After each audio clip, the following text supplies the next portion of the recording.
Hello, everyone. Thank you for coming. I'm really excited to see you all here. I'm Natalia, Salesforce consultant and guild lead. And today we are going to speak about Salesforce security tools.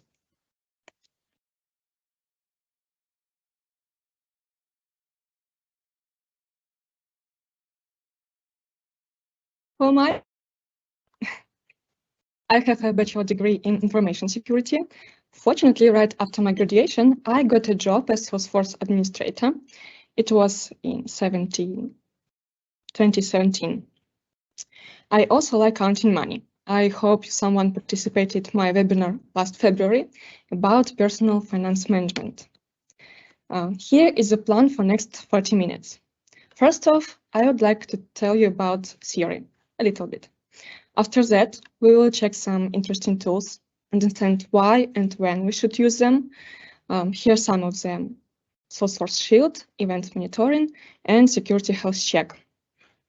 Please be ready for the quiz at the end of my presentation. The winner will be rewarded. I prepared a small gift for you. I recommend don't put away your smartphones. And finally, I will be pleased to answer your questions, or we can proceed this discussion at the panel discussion session. What do you know about hacker attacks and data breaches? And how dangerous are they? I want to show you something.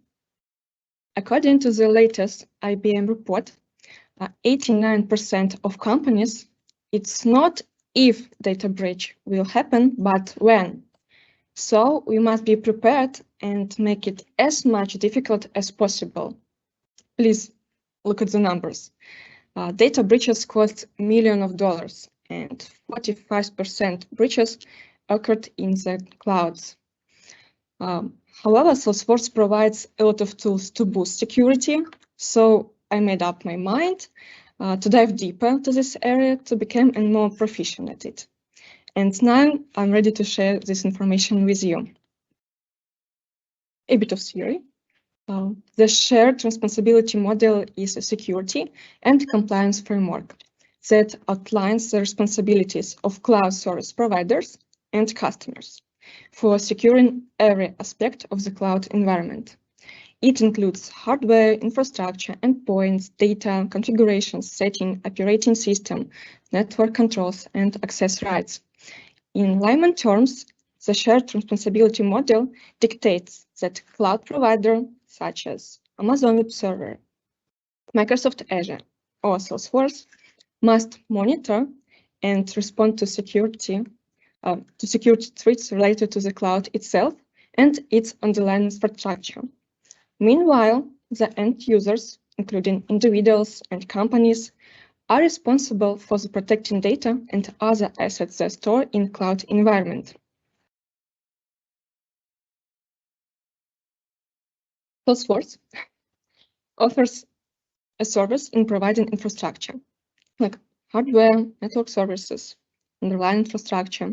However, it's a shared responsibility model in operation. It means that responsibility shared between Salesforce, our customers, and us. The result is that any configuration or customization to Salesforce needs to be managed by the customer, and the customer are ultimately responsible for the risk that comes with that. As I promised, the theory is over, and now I have time to present you security tools. So the first one, Classic Encryption, is considered to be the most accessible and easy to use tool. Please raise your hand if you have ever used encrypted text field on your project. Yeah. What makes this field different from usual text fields? There are different task or mask types and mask characters. Please look at the slide. It helps us to restrict other Salesforce users from seeing custom text fields that you want to keep private. Only users with special permissions can see data in encrypted custom fields. It enables you to encrypt sensitive data at rest. And the question is how we can use it. There are some implementation tips. Permissions view encrypted data allows the end user to view the value of encrypted fields in plain text. You can use encrypted fields in email templates, but the value is always masked. Only users with this view encrypted data permission can clone the value of encrypted fields when cloning the record. Classic encryption also has some restrictions. Field can't be unique or have a default value. They also aren't available for mapping leads to other objects. Encrypted fields aren't available for use in filters such as list views, reports, or lab summary fields, but they also can be included in reports result. They aren't available in searchable. They aren't searchable, but they can be included in search result also. Salesforce provides us some best practices for the following tool, and I added some examples to the slide. You're able to encrypt fields like phone number, social security number, and etc. If you want to dive deeper, I leave the link at the end of my presentation. The second tool is Salesforce Shield. It's a product designed for companies that need extra security and compliance concerns. Salesforce is made up of 4 products to overlay on top existing Salesforce products to protect them even further. It's platform encryption, field audit trail, event monitoring, and unstaying data detect. We are going to look at some of products in more detail a little bit later. How does Salesforce Shield platform encryption work? Salesforce provides us a beautiful scheme. Please take a look at the slide. When users submit a data, the application server looks for the org-specific data encryption key in the cache. If it isn't there, the application server gets an encrypted tenant secret from the database and asks the key derivation server to derive the key. Then the data are encrypted on the application server. You'll probably have a question, why should someone need to use additional encryption? A lot of customers have a product rated by a data protection law. Any platforms or tools that businesses are used to process data have to comply with security regulations. Salesforce is quite popular in finance, healthcare, and e-commerce. Therefore, our clients may need to meet complex internal and regulatory compliance requirements, such as GDPR, HIPAA, and other local law. On top of that, we should be able to prevent using data if a criminal stole it during integrations with other systems. For example, our accountants are using Intuit for sending us a paycheck. During my research, I found that Intuit team has been using Salesforce with Salesforce Sheet for a long time. Interesting, right? Next one is Field Audit Trail. This feature helps you to comply with industry regulations required to audit capability and data retention. It provides 8 months of production storage field history data, allow to store a child history data until you manually delete it, possibility to track up to 60 fields per object, and field audit trail data don't count against your storage limits. Previously archived data remains unencrypted if you turn on your platform encryption later. If your customer wants to encrypt previously archived data, just contact Salesforce.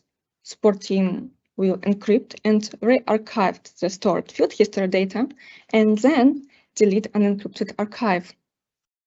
You are able to set field history retention policies on various objects such as accounts, including personal accounts, contact, campaigns, cases, contracts, leads, opportunities, orders, write books, and custom objects with field history checking enabled. What do you think? What fields can be tracked? Can you guess?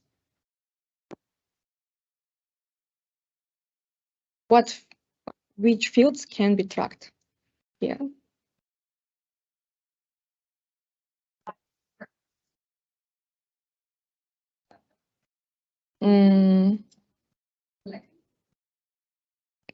From this one, it's like expected revenue field on opportunity we can track.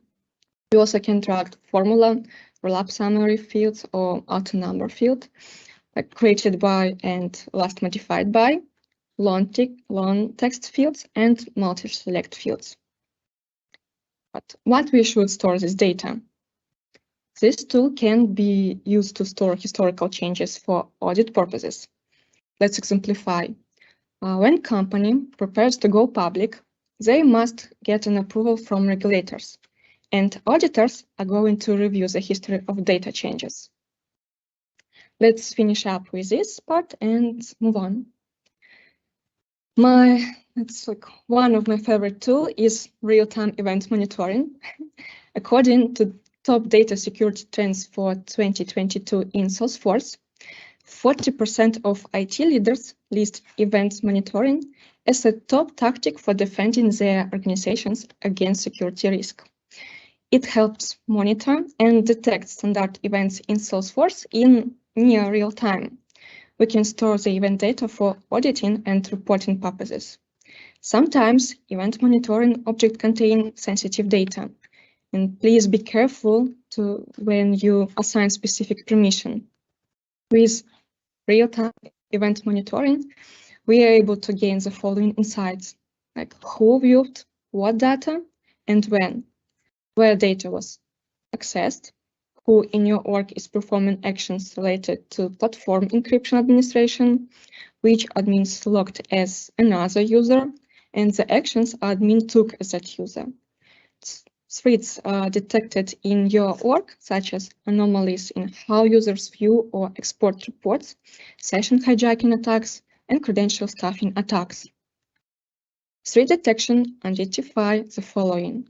If a user session is hijacked, when a user successfully logs in during an undefined credential stuffing attack, anomalies in users' report views or exports, and anomalies in how users make IP calls. Using transaction security policies, we are able to monitor data losses, increase adoption, and optimize performance. Event monitoring isn't just for catching your users' bad behavior. It also highlights the parts in your organization that aren't performing well. For example, you just rolled out a new visual force page in your org that combines account and contacts.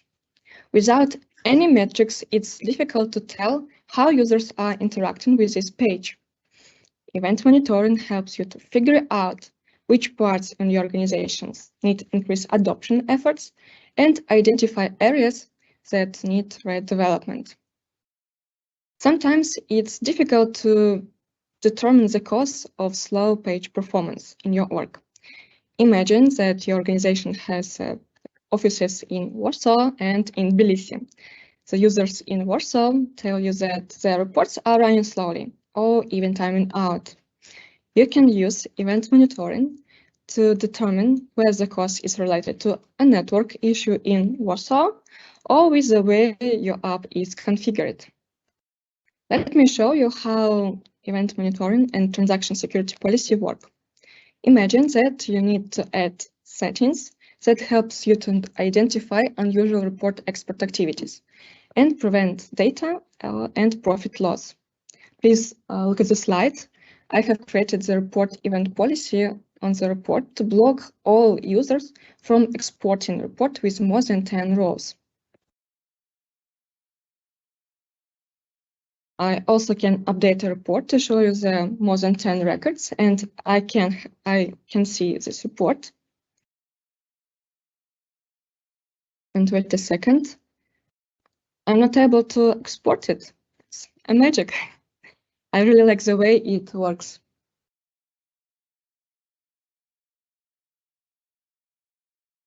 I assume you heard about setup audit trail. Please raise your hand if you have ever used it during your investigations. As you know, setup audit trail tracks the recent setup changes made by you or other admins or developers. Could you give some examples what information changes we can find here?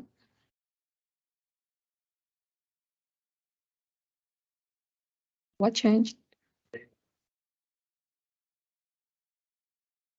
You can find like users, portal users, roles, permission sets, and profile changes, profile renamed, cloned, or deleted, password policies and resets, process automation settings, approval processes, workflow actions, creating or deleting, flows, and many other changes. Keep in mind that data available for 180 days.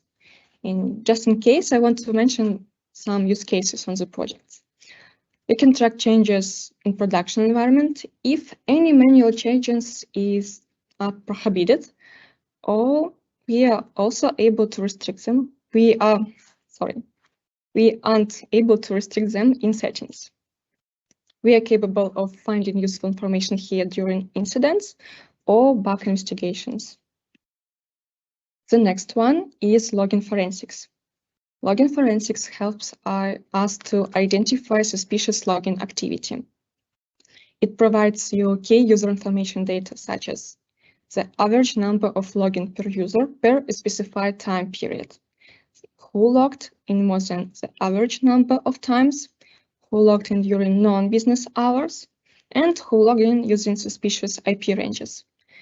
Note that there is no user interface, just IP only. To interact with this feature, use the Salesforce extensions for Visual Studio Code or other development tools. Keep in mind that login events are retained for 10 years by default. That's all with this tool. Let's proceed. And the next one is Data Mask. It's a powerful security tool for admins and developers. And do you know where we're able to use it? We can use it in our sandboxes. Data mask can be used to automatically mask sensitive data in sandboxes such as personally identifiable information or sales revenue. This tool uses platform native abstraction technology to mask sensitive data in any full or partial sandboxes. There are a few levels of masking depending on the sensitivity of data, such as replace private data in your sandboxes with random characters, replace private data with similarly mapped words, replace private data using pattern-based masking, or we can just delete sensitive data. You can configure different levels of masking depending on the sensitivity of data.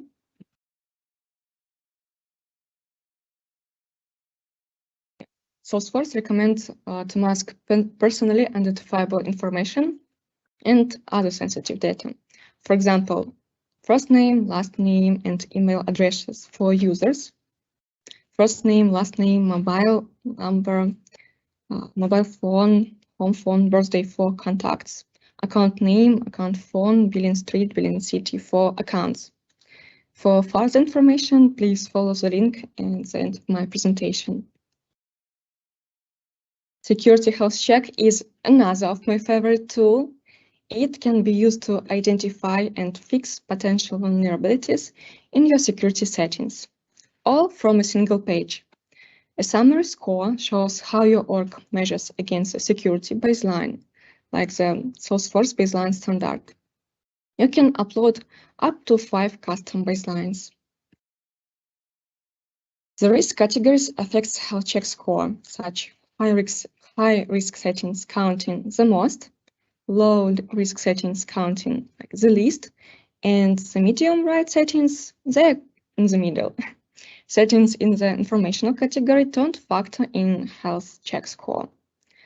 And some high risk settings, maximum invalid login attempts, enable the SMS method of device activation, enable clickjack protection for setup and non-setup pages, customer visual first pages, and standard headers, and with headers disabled.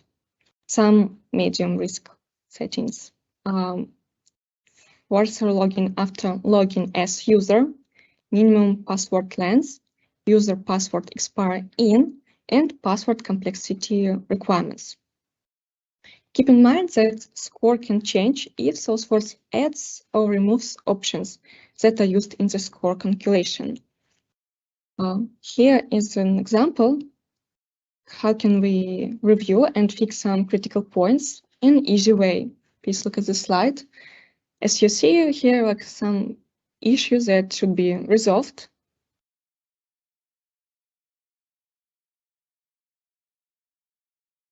I click Fix Risk and choose a few risks that I want to resolve. I want to resolve all critical.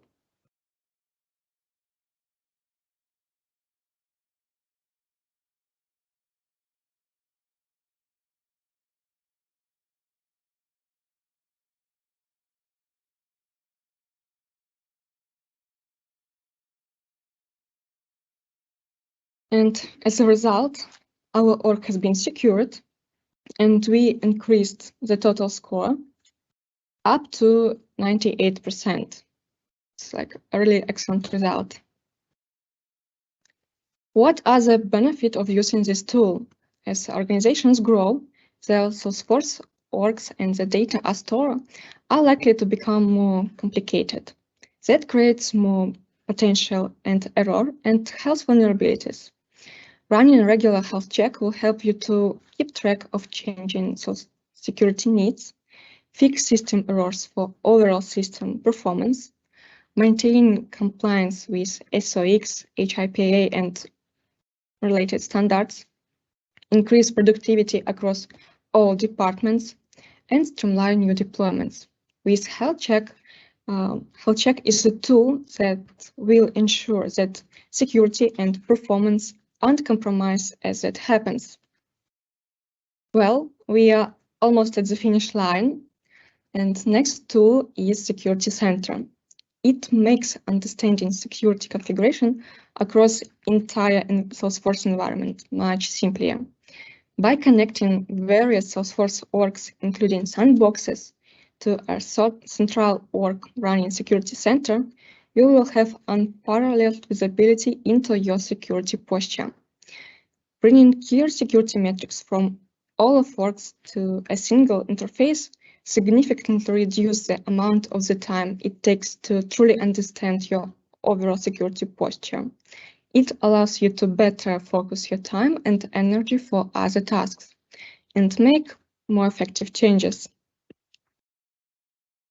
Security Center summary and category dashboards help you get a quick status update on your security posture and usage patterns. The summary page organizes aggregate data for all security data metrics by category. They show weekly data snapshots for all metrics in that category. And finally, the last one for today is Privacy Center. It helps our clients handle data in the way their customers expect. Depending on where customers live, we are expected to comply with data requirements specified to their country, region, state, or industry. These requirements protected consumers' right to object to data collection, access the information collected, and request for deletion of their personal data. For example, if company collects customer requirements about how personal data is stored, deleted, or transferred, company can fulfill the requests using Privacy Center's retention policies and right to be forgotten feature. With Privacy Center, you can manage customer data through every step of privacy lifecycle. If you want to dive deeper, I'll leave the link to additional information in the end of my presentation. And as I promised, now will be quiz.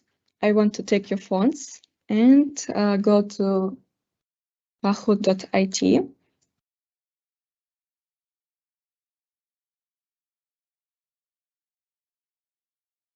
can also use this QR code.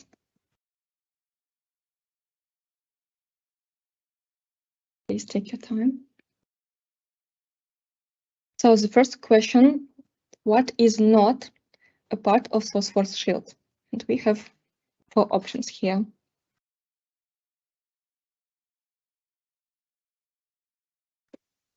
Yeah, setup audit trail is not a part of our Salesforce Shield. Let's see. Not according to our answers.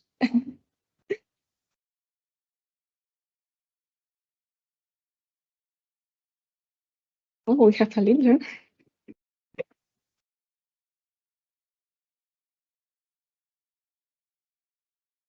True or false? Just. Yeah. Nice. Oh, we have new leader. The next question is, how much time does Salesforce store data in setup audit trail? Yeah. Okay, we have two persons who want to have a gift. Does Login Forensics have an interface?